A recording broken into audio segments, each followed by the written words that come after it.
रानी बेटा, मैं जंगल जा रही हूँ फूल चुनने के लिए। तुम अपना ध्यान रखना। ठीक है माँ, जल्दी वापस आना। किसी गांव में राधा नाम की फूल बेचने वाली अपनी बेटी रानी के साथ रहती थी। राधा रोज जंगल जाकर फूल जमा करती और उनकी माला बनाकर बेचा करती थी। फूल माला बेचकर जो पैसे मिलते, उससे मुश्किल से राधा और उसकी बेटी का गुजारा होता था। लेकिन फिर भी राधा और रानी बहुत खुश रहते थे। एक दिन राधा रोजाना की तरह जंगल में फूल जमा करने गई। फूल जमा करते करते राधा जंगल में बहुत दूर निकल गई। अचानक राधा की नजर जंगल में एक बहुत सुंदर घर पर पड़ी, जिसे देखकर वह चौंक गई। जंगल के बीचों बीच इतना सुंदर बगीचा किसका हो सकता है?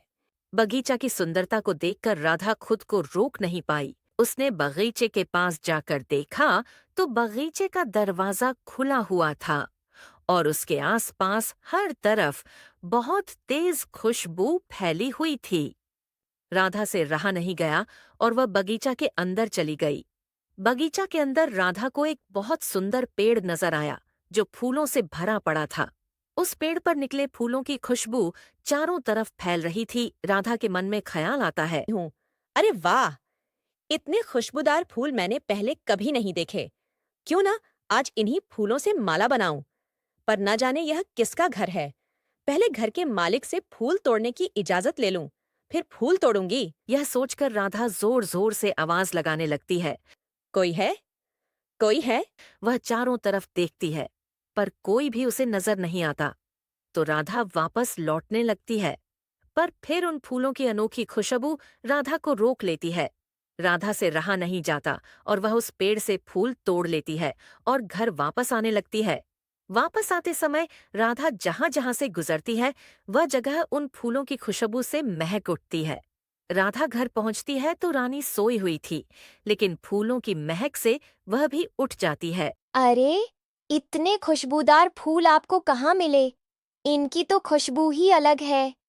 रानी की बात सुनकर राधा रानी को जंगल में मिले उस घर का पूरा किस्सा बता देती है। राधा उन फूलों से माला बनाती है और उन्हें बेचने के लिए निकल जाती है।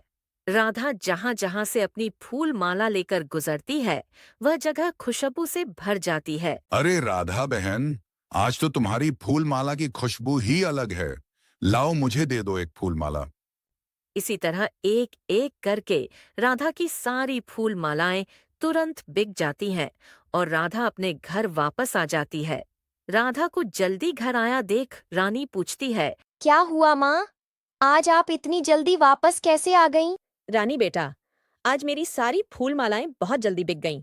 लोगों को उनकी खुशबू इतनी पसंद आई कि सबने हाथों हाथ मेरी फूल मालाएं खरीद लीं। इसलिए मैं जल्दी घर वापस आ गई। अरे वाह माँ, ये तो बहुत अच्छा है। आप रोजाना उसी बगीचे से फूल तोड़कर लाया करें, फिर तो हमारी फूल मालाएं रोजाना हाथों हाथ बिक जाया करेंगी। राधा भी अब रानी की बात सोच रही थी। हाँ, सही तो बोल रही है रानी। अगर रोज मैं उसी बगीचे के पेड़ से फूल तोड़कर माला बनाऊंगी, तो अपनी अनोखी खुशबू के कारण वे रोजाना तुरंत बिक जाया करेंगी। दूसरा दिन होता है। राधा आज फिर फूल तोड़ने के लिए निकल जाती है। फूल चुनते चुनते राधा आज भी जंगल के बीचों बीच उस घर के पास पहुंचती है। फूलों की मनमोहक खुशबू राधा को दूर से ही महसूस होने लगती है। राधा जब घर के पास पहुंचती है तो उसे लगता है कि जैसे वह खुशबू उसे खींच रही है, और वह अंदर चली जाती है और पेड़ से फूल तोड़ने लगती है।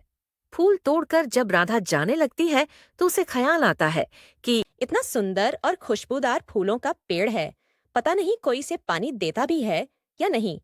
ये घर भी पता नहीं किसका है, जो खाली पड़ा रहता है। कहीं यह पेड़ पानी न मिलने से सूख न जाए।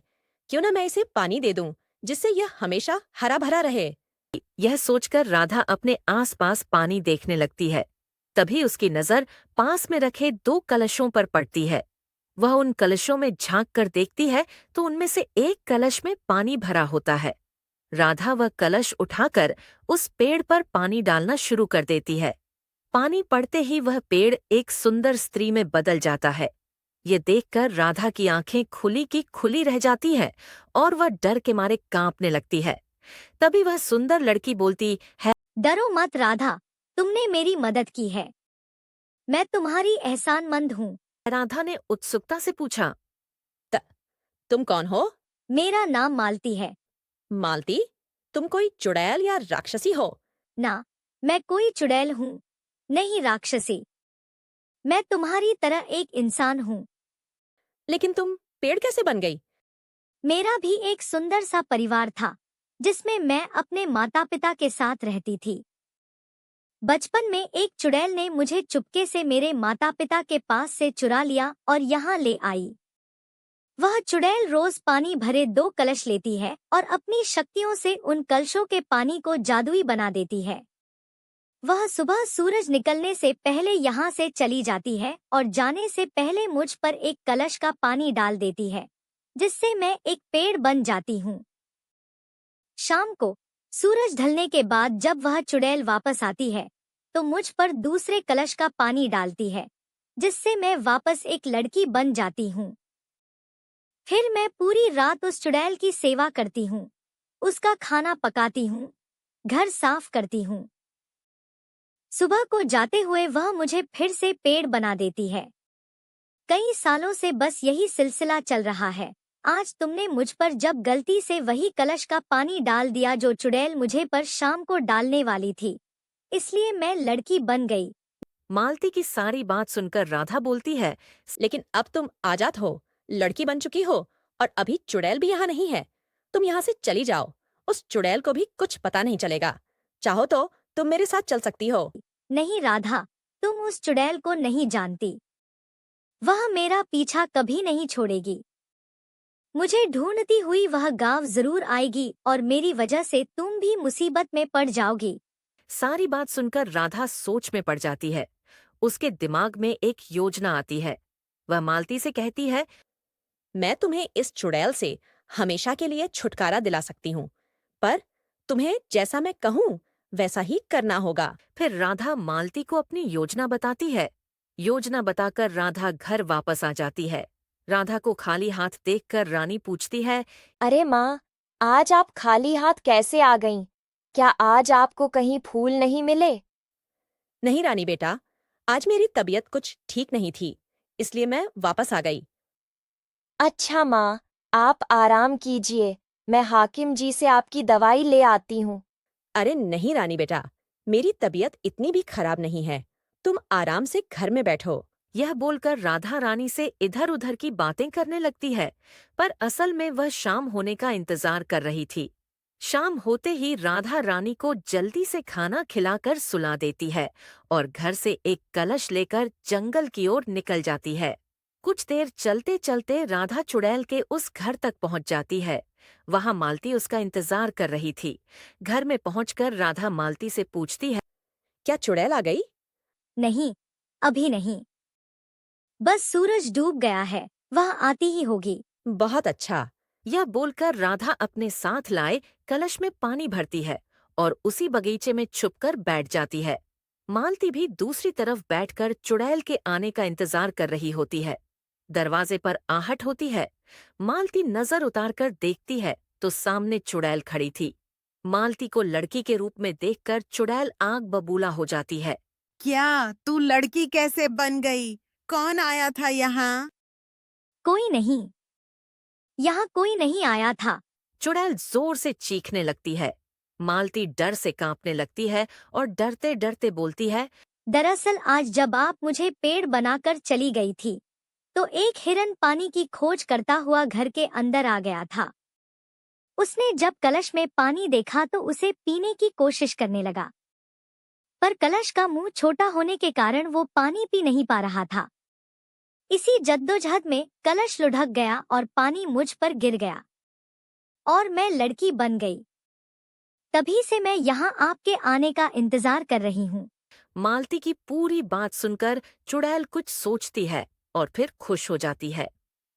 अच्छा किया लड़की, जो तू यहाँ से भागी नहीं। वैसे भी भागकर जाती कहाँ? मैं कौन सा तेरा पीछा छोड़ने वाली हूँ। चल, बहुत भूख लगी है, मेरे लिए खाना पका। यह बोलकर चुड़ैल आराम करने के लिए कमरे में चली जाती है। मालती रोजाना की तरह चुड़ैल की सेवा में लग जाती है। राधा चुपचाप बैठी सारा तमाशा देख रही थी। सुबह होने को थी। रोजाना की तरह चुड़ैल आज फिर 2 कलशों में पानी लेती है और उसे अपनी शक्तियों से जब जादुई बना देती है और मालती को आवाज लगाती है, ए लड़की, चल जल्दी इधर आ। सूरज निकलने को है, मुझे देर हो रही है। मालती बगीचे में आ जाती है। चुड़ैल जैसे ही उस पर पानी डालने वाली होती है, मालती बोलती है, रुक जाइए। आज फिर आप ये दूसरा कलश भी यहाँ ले आई क्या? आज फिर कोई जानवर पानी की तलाश में आकर ये कलश न गिरा दे। आप इसे अंदर क्यों नहीं रख देती? मालती की बात सुनकर चुड़ैल कुछ देर सोचती है, फिर कलश लेकर अंदर चली जाती है। तभी मौका देखकर राधा जादुई पानी के कलश को अपने साधारण पानी के कलश से बदल देती है। बाहर आकर चुड़ैल राधा के कलश को अपना कलश समझकर उसका पानी मालती पर डाल देती है, पर मालती में कोई बदलाव नहीं होता।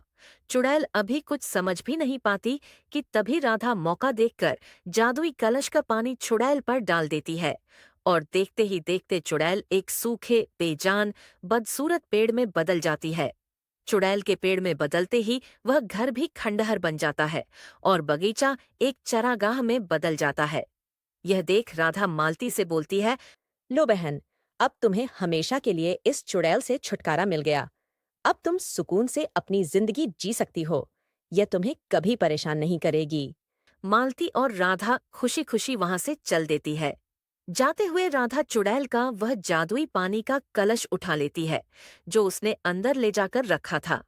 कुछ दूर चलकर मालती राधा का शुक्रिया अदा करती है और यह बोलकर उससे अलविदा लेती है कि वह अपने गांव, अपने माता पिता के पास वापस जाना चाहती है। सूरज निकलने वाला था। राधा जल्दी जल्दी अपने घर पहुंचती है। घर पहुंचकर देखती है कि रानी अभी भी सो रही थी। राधा अब चैन की सांस लेती है, पर उसे समझ नहीं आता कि वह उस जादुई कलश के पानी का क्या करे। यह पानी गलती से भी उस पेड़ बनी चुड़ैल तक नहीं पहुंचना चाहिए, वरना वह फिर से चुड़ैल बनकर अपनी शक्तियां पालेगी। यही सोचकर राधा उस कलश का पानी अपने घर के आंगन में डाल देती है और चुपचाप रानी के पास जाकर सो जाती है। सूरज निकलता है। रानी अंगड़ाइयां लेते हुए सोकर बाहर आती है तो उसकी आंखें फटी की फटी रह जाती हैं। माँ जल्दी आइए। राधा भी हड़बड़ाकर उठ जाती है और बाहर आकर देखती है तो उनके घर का आंगन एक सुंदर बगीचे में बदल गया था और खुशबू से महक रहा था। माँ, ये कैसे हो गया? राधा समझ गई थी कि यह उस जादुई पानी का कमाल है, पर वह रानी को यह बोलकर टाल देती है, बेटा, मैंने कल पूरी रात मेहनत करके यह बाग लगाया है, जिससे मुझे बार बार फूल तोड़ने जंगल न जाना पड़े। अरे वाह माँ, ये तो आपने बहुत अच्छा किया।